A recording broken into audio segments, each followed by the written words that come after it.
ভজন কর্ম সুখী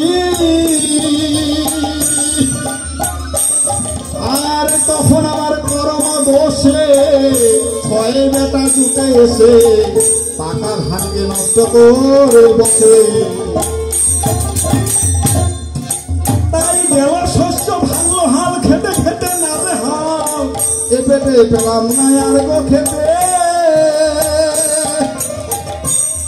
সে তারিখে আমার নাড় বন্দি সেই তারিখে সমান সন্ধি চিত্রগুপ্ত আদরে খাবে না লোকতে। তাই এই দেহ জমি হিসাব বড় ভয়ঙ্কর। ও দেখো যত আছে চিত্রকর পৌরকর পাপিয়াদি করি আজকে আমাদের হাতে নাই মায়াটি পায় কি করে রক্ষা পাই। তাই তো বৃন্দাবনে ভক্ত হয়ে ঘুরি তাই তাই করে প্রমাণ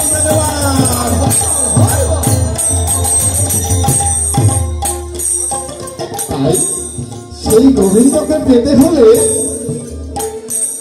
আমি ওমা আমার দিকে একটু দেখবেন। এই অনাদিরাদি গোবিন্দকে পেতে হলে নাকি সেই গোবিন্দের রাস্তায় আমাদের হাঁটতে হয়। আর ওই গোবিন্দকে পাবার জন্য এই জগতে 5টি ভাবে রাস্তা দিয়েছেন। আজকে সকলেই আমরা বৃন্দাবনবাসী সেই মধুর ভাব শ্রেষ্ঠ ভাব শ্রীমতিকা রাধার ধরে সেই গোবিন্দের ভজনা করব। তাই ভক্ত আমার ভাব দিয়ে কি বলতে জানা ভাই আর সে রাধিকার ধর ও বলি নবীন কিশোর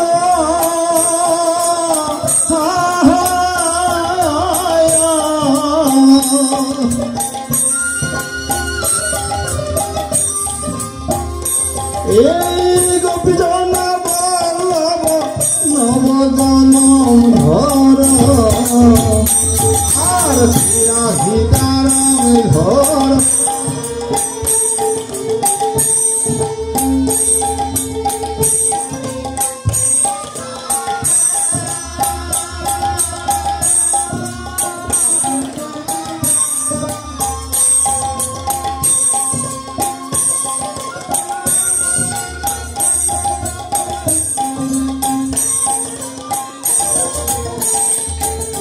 শ্রীরাধিকার ভাব ধর বলি নবীন কিশোর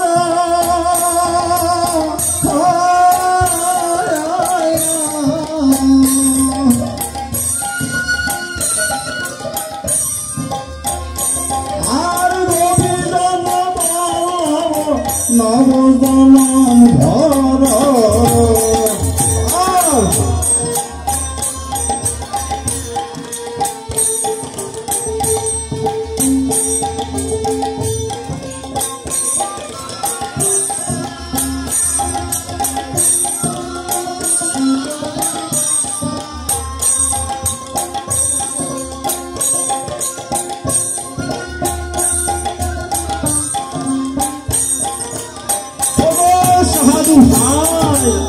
এই কলির জীবের মুক্তির জন্য ভগবান প্রতি যুগে যুগে যুগ অবতার হয়ে এসেছিলেন তাই না?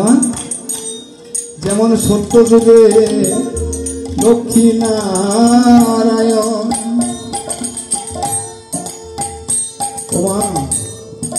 যুগের পর যুগ তাই ত্রেতা যুগে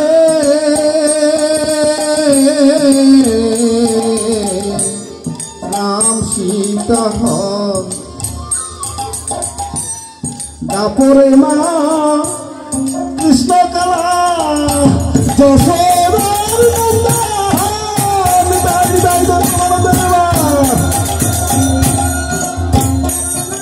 আর এই কলিতে আসলেন গৌরাঙ্গ মহাপ্রভু গুরু রূপ ধরে সেই কৃষ্ণের গুণদীপ্ত